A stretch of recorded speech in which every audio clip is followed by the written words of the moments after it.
to the Newsx Sunday Guardian Roundtable. Well, Priyanka Gandhi has finally taken the plunge and joined active politics. What will be her impact? Will she be confined to just a corner of Eastern UP, or will she have a pan-India impact?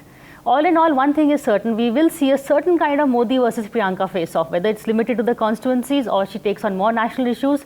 Certainly this election is going to be a whole lot more fun. How much more fun is something we're going to be discussing on the roundtable today. Joining me on the roundtable is Rama Lakshmi. She is the editor of opinion at The Print. We have Shiv Vishwanathan. He is a political, cultural, sociological commentator. We have Vrinda Gopinath. She is also a political commentator and columnist. And Radhika Ramaseshan. She's consulting editor with Business Standard and a columnist. Shiv, how do you define Priyanka's appeal? You know, they're definitely not to a little corner in Eastern UP. No, she can't be seen as a local figure. I think Priyanka is a presence. And I think the beauty of Priyanka is she generates gossip. She generates interest. So suddenly Congress looks more interesting than it is.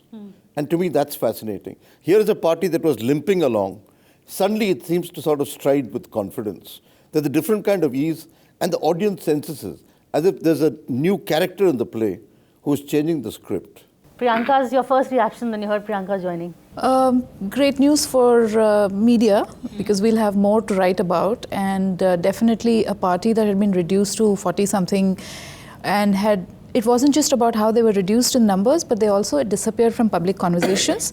Now they're trying to not only capture, but trying to dominate public conversations. So it'll become more interesting for journalists to cover the election. Priyanka makes Congress more interesting. Journalists are more interested in her. She's definitely brought the focus back on the Congress, right? She's definitely, I agree with Dr. Vishwanathan. She's definitely brought the focus back on the Congress. But it's interesting to see that she's galvanized workers, you know, not just in UP, but it's become a talking point. And once you kind of reignite the workers, that's at least a little bit of the job done as far as the Congress is concerned. And so far in UP, she's been confined only to Raebareli and Amethi. Why UP? I mean, all over. She's never really gone beyond Raebareli and Amethi. She is going to be traveling within UP, probably outside. I mean, they might even use her in Gujarat or Maharashtra, a state where they really need to focus because there are gains to be made in Maharashtra.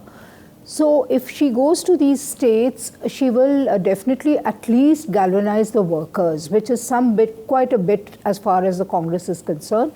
As far as the voters are concerned, I mean, it's going to be back to caste dynamics and issues. And Modi is not a very easy, or the BJP, they're not very easy to take on their terrain. So, you know, but at least the very limited objective has been achieved. Camera space, workers, and an element of novelty and freshness. You were in Lucknow, Radhika, when this announcement was made. What was the reaction over there?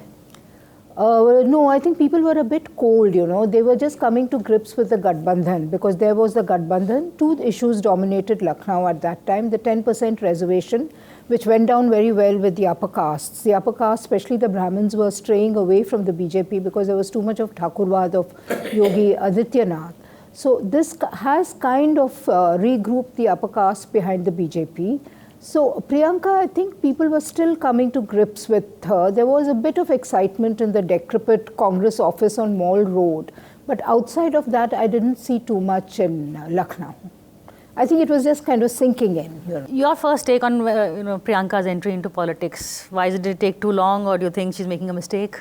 No, she's certainly not making a mistake, because I think it also shows that Rahul, kind of depends on his sister a lot now. That comes across very much, in the sense that, and she'll be the classic kind of compliment to him, in the sense that she's more blunt, she's more straightforward, she's kind of hard-hitting, she's quick, whereas Rahul is far more measured. He deliberates on things, he takes his time. So I think they will together be an interesting combination, yeah. I remember your interview with Rahul when he first, one of the first few interviews. The little we've seen of Priyanka, there is, how do you see the initial impressions, both of them? Well, actually, I interviewed both Rahul and Priyanka around the same time in 2004, because she was looking after Raebareli for her mother, and Rahul was in Amethi. And she was like this classic, like this Gurumai. I mean, she would just walk on, she had this Padyatra in the Raebareli Market Street. And we were there for 3-4 hours together in this Padyatra. And she was so quick. I mean, she'd scoop babies, kiss them, fling them back, hug old ladies. People were running around, And she had this, great, what should I say, magic with the crowds. And she was, instant. I mean, the way she was, like, that same day, the next day I was with Rahul, sitting with him in Amethi, and he was, he would talk, a lot. If you asked him a question, it would take him a lot to explain. He would, go into the background. He loves giving examples. Yeah, a lot. Whereas Priyanka was quick. I mean, she'll just give you these retorts, blunt and, straight as hell. And it's been characteristic of her through the time. And with Modi saying, oh, she's like my daughter. And she said, I don't need you. I have my own father. Correct. She has this constant thing with people. So I think she's not going to be as... It's great for the Congress for her to come now, yeah. So when we say the magic that is Priyanka, or define this instinctive, intuitive politician, find us a good label for her. Let me put it this way. She's all alchemy. We'll have to worry about the arithmetic later. Okay, fair enough. No, because I think at one level what you're trying to say is she's a presence. Yeah. She has a style, she has grace, she has genealogy. So in that sense, she's typecast for the role. The question now is whether she has the script for it. Because the question is, she has to stray beyond herself. Can she capture the wider Indian imagination? I think that'll be a perfect challenge. But in my mind, she already challenges Modi as an imagination. Because, here is someone looks spontaneous. It's a different choreography. Yeah. So when you see Modi and Amit Shah, you think of soldiers marching in a line. While here, there is a dance of politics. And for me, any day, the dance of politics. Venu, where he is. The promise of Priyanka, what all she's expected to bring, forget whether she will deliver or not, but is she bringing back that Indira Gandhi, the legacy that is, and does that legacy work today? Two things. Taking off from what Brinda said, she does bring touchy-feely politics back into India. Especially because you've got leaders like Modi who cannot mingle with the crowds because of security, heavy security and things like that. So he's a distant presence unless he carefully curates the audience and things like that. So that, the Indira Gandhi style touchy-feely politics of picking up a child and, going and hugging an old woman, that she's been doing for some time. In terms of expectations, I think it's exaggerated. I think it's euphoric. And I think it's irrational euphoria about what she can do or what she can't do. She's definitely a showstopper. But I think politics has moved beyond the dynasty. B, the benefits of dynasty is not always vertical. It's also horizontal, which means the dynasty that she wants to benefit from, which is her parents and her grandparents, there is also a dynasty angle with her husband, which is not really a benefit. It's a huge minus. So, she brings two kinds of dynasties. One is that of her husband's legacy, one is that of her parental legacy. And now that Vadra is back in the news with ED questioning him and set to question him and all that, I think she will have a tough time. So I think we should not overplay the dynasty angle. And also notice that nobody in BJP calls her Priyanka or Priyanka Gandhi anymore. They call her very deliberately, they call her Priyanka Vadra. So that emphasis will continue and will deepen. But she herself, I've seen an old clip of hers where I think the reporter said something, and I have with me Priyanka Gandhi, and she corrected him. He said, it's Priyanka Gandhi Vadra. The press release said Priyanka Gandhi Vadra. The name on the door says Vadra. So she is not shying away from or disowning him, but she's willing to embrace and say, that is me. And I think, is that, do you think, part of the timing or the whole myth around Priyanka that she's a fighter? So because there's an ED case against her husband, she's coming forward and Robert with her. That's what today's politics is anyway, right? You throw a barb at somebody, whether it's anti-national, she kind of embraces it and wears it like a trophy. Priyanka called, was it Priyanka who called Modi Neech, and he kind of embraced it and ran with it. So that's the embracing the trophy, embracing the barb as a trophy is something that every politician does. So she's probably doing it saying, I'm not apologetic, I'm not on a back foot, but I'm willing to play it I'm willing to project my Vadra surname. But it's definitely a liability, and the heat is just going to intensify. The other thing, Radhika, is that, Priyanka's, like you were saying also, she's been there earlier. She's at least handled Amethi and Raebareli and not translated it into votes. So what is the difference this time? What magic can she do in less than 2 months and actually she's in charge of 40 seats? Just to take off from where Rama left, Robert Vadra, he has made no secret of his political ambitions. Come an election, and it is let on that Mr. Vadra would like to campaign. And I have seen him campaign in Raebareli and Amethi in the past. And he's as much of a natural, let me tell you, be very fair as a Priyanka. He enters people's homes. They offer him a glass of goat's milk or a glass of lassi, and he quite happily glugs that. And he has a very natural way with people. He's known as Jijaji in those two places. So, and nobody alludes to his, he always carried the corruption baggage. It's not something new. So nobody alludes to that. For them, he is Jijaji, Priyanka's husband. So now, obviously, this is not going to be replicated outside of Raebareli and Amethi. Those are two privileged special constituencies for which the Gandhis have done damn all. Let me also add that. I mean, they're the two of the worst constituencies in Uttar Compared Pradesh. to Baramati, Chhindwara. Yeah, but they just survive on the legacy. Now, you're talking about legacy and nostalgia. I think they're all sort of, things of the past. And I do not see Priyanka being able to live off her the resemblance to her grandmother, or her grandmother was strong, resolute. You have a Modi to answer that. I mean, people are more likely to see Mr. Narendra Modi and Indira Gandhi's image rather than Priyanka. Priyanka has to prove herself, It's no good just going on road shows and, which she's very good at, and sort of connecting with the crowd and things. I think this is going to be her first big test, and what a test it is going to be. Yeah, because the legacy part, because so far we only know her as the legacy, or this reminds you of Indira Gandhi or Rajiv. But to be fair to her, she also works hard in the sense that, okay, she had Amethi and Raebareli, which was, like you say, may have been a cakewalk. But she's already started working. I mean, apparently I spoke to a couple of people in UP, at Congress guys, and they said that she's already asked for a list of 12,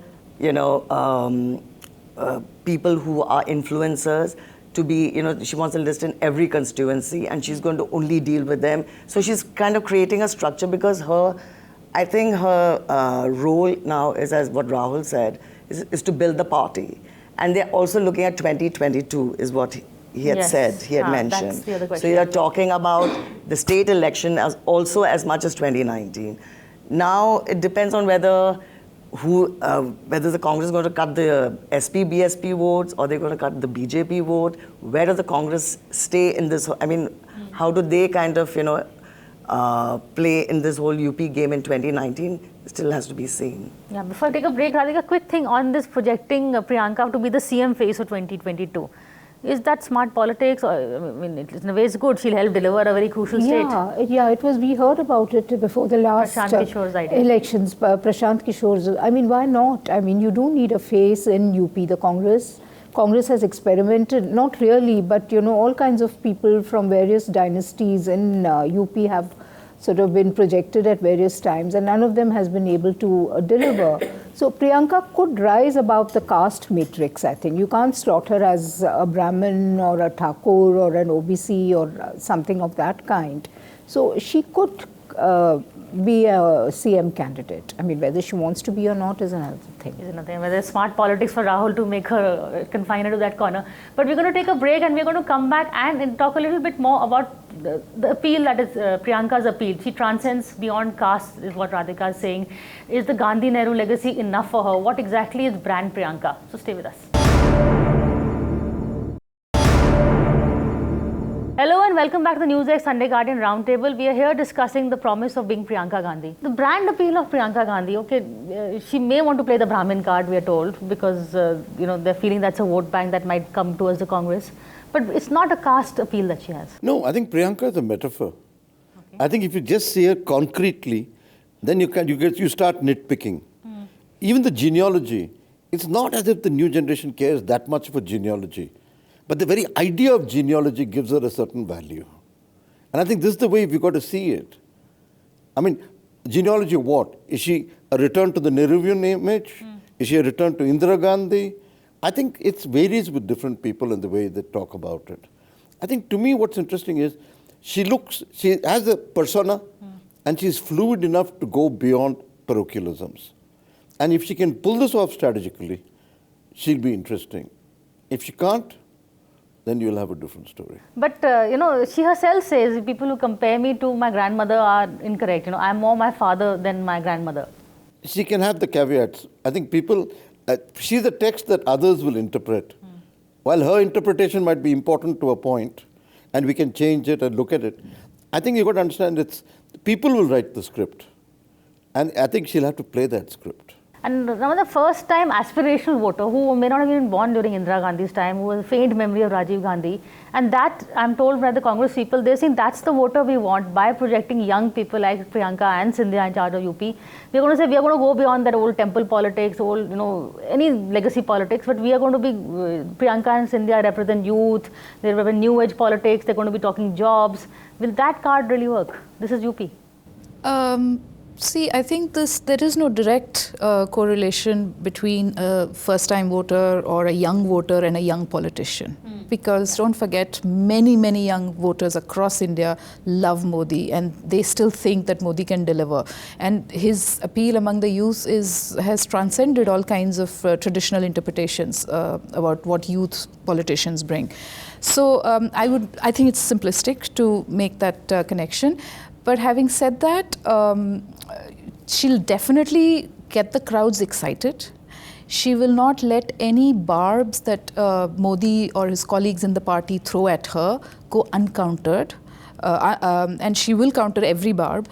Many of the rhetorical points she'll be good at. So it'll be a lot of sawal jawab, tu main, tat for tat kind of politics, which is important. Many people are waiting for her to join Twitter. Today, Mayawati has joined Twitter. So people are waiting for her to come and engage publicly on a daily basis, on an hourly basis, and kind of weigh in on the news of the day and things like that. So it'll definitely become more interesting in terms of rhetoric. Will she promise jobs? Can she actually go out and say Chaukidar chor hai the way the brother is saying? I'm not so sure. And because of Vadra, I think Vadra is a big liability. She cannot say Chaukidar chor hai. And, no matter what people say that he was a self-made man, no, he's not. He's a product of crony capitalism, and we know it. Having said that, in terms of economic performance of Modi, yes, there's a lot to be answered there. I mean, I think the Congress must keep asking where are the jobs, where are the jobs, where are the jobs, and not so much of Rafale, which is not really translating on the ground. Yeah, it's not Bofors. It's not working. She will definitely get people excited, like Rahul got young people in college campuses excited, but did that translate into votes? Crowds don't translate into votes, speeches don't translate into votes, tweets don't translate into votes. There's something else going on there, and whether Priyanka coming this late into it can decipher the last 3 months of preparation ahead of the election, unlikely. So what should she say? What can she say to grab the imagination? What should the line? See, I don't think that's up to her. If you sort of put her down to concrete, I think she has a tremendous sense of the concrete at a certain kind of district level. I've seen her analyze Amethi, core by core. She's terrific. She's able to have a sense of the concrete.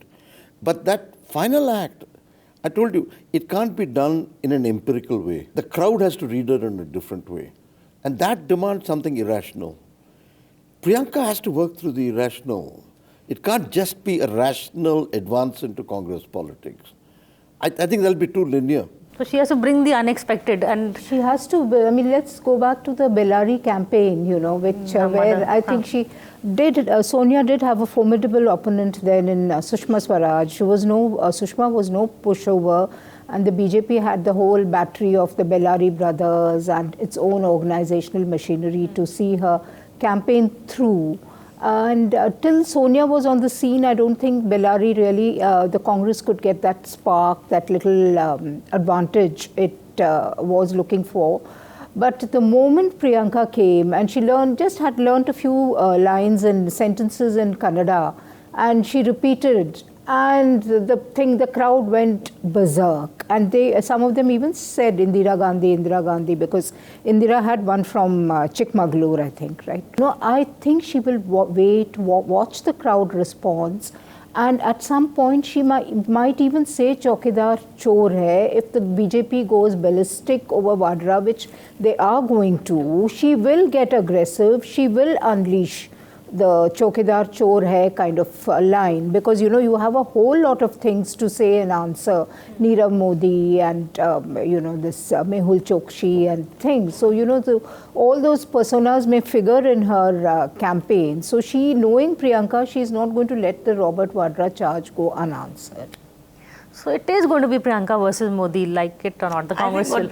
We are trying to say is that it's about the magic. The drama on the street. The huge canvas of the election drama, and how she resonates with the crowd. And if that's worked before in bits and pieces from 1999 when in Bellary, and it was there again. I think that she has to suss that out, whether she still has that connect with the crowds, and if she does, she should just go on a roll, and campaign like crazy, because there is that X factor which people have, which after all, even Modi, despite all the development and all that, and how it's been blown apart, all this thing that he created systematically, but he kind of came out because out of that as a persona who people started to trust and believe. So she has to kind of create that, which she has that. So this comparison between Indira and Rajiv, where do you think she says, I'm not like my grandmom, but... Well, Indira still, if you look at all the opinion polls, who's the best prime minister, she's always still number 2. So really, they shouldn't kind of push that away too far, because Rajiv comes right at the bottom. So then maybe they should. I don't know if it's among the young or who, but Indira Gandhi still kind of comes after Modi. Yeah, but when we say Indira, we talk. The meaning is you are decisive. You can, but you're also ruthless. While Rajiv is more genial, well-meaning. But I think it's the Congress that's pushing this Indira thing. And maybe some people in Uttar Pradesh, the old, Brahmin families or whatever. But actually, nobody really thinks about Indira. She should go as herself, not as an Indira persona, no. How would you define the Indira and Rajiv, this thing? How do you see it? Is it more complimentary to call another Indira or another Rajiv? See, at one level, they're commemorative stamps. Whatever you might say about family loyalties, I think when she projects, she has them as background pictures. But I think she is the person in her own self. And I think that's what makes her interesting. In fact, I don't think she's carrying the burden of the Congress. The minute she does carry the burden of the Congress and family, she'll become a stagnant figure. I have a reverse theory on that. She cannot not carry the burden of it. No, she's not carrying it. It doesn't have to be a burden. It can be a costume ball. She plays out roles. You get a new sense of expectation about the Congress, which has been limping along. That's what I'm saying, and she's right. The magic might create the arithmetic. But there is a gap between the two, as you realize. She can be the new Congress, like this new, young, dynamic, different Congress, not that old feudal, palace intrigue kind of, Yeah, but then for that, she also has to get a whole new team of... She will have to change her mindset. She's fairly feudal, Having watched her interact with workers in Raebareli and Amethi, she does, there will be one chair placed on the stage and all these workers, the same lot of them will queue up every morning and, she also plunges into the crowd sometimes. When there is a crowd, she plunges into the crowd. But that even Indira Gandhi did. But the underpinning, I would still say, she has to break from that. She has to break from that mindset, Last word to you. With Rahul, we saw a bit of him trying to change the Congress. He became this, the corporate style of governance or whatever. But in the end, what people want is that Darbari style. They wanted the, come and cut your birthday cake with us kind of a Congress, which Priyanka will do. Yeah, Rahul may have changed only in the last few months, maybe in the last year or so. For the longest time, he was seen as a diffident politician, which is why I keep calling it the lost decade, because it was the last decade of the dynasty, and it was the lost decade of the dynasty because he just took too long. He was too diffident, and he just deterred and things like that. And a lot of people waited for him to at least assume some role of responsibility. What he lacks is charm. She will bring that, but is that enough? We don't know. On that note, I think we totally ran out of time, but we don't know whether she has enough charm, whether she can swing the votes. But one thing is certain, I think, which you all agree on, that Priyanka joining politics has certainly made politics more interesting, not just for the Congress, but also for the rest of us. But that's it for now. Thank you for watching this show. We'll see you again same time next week.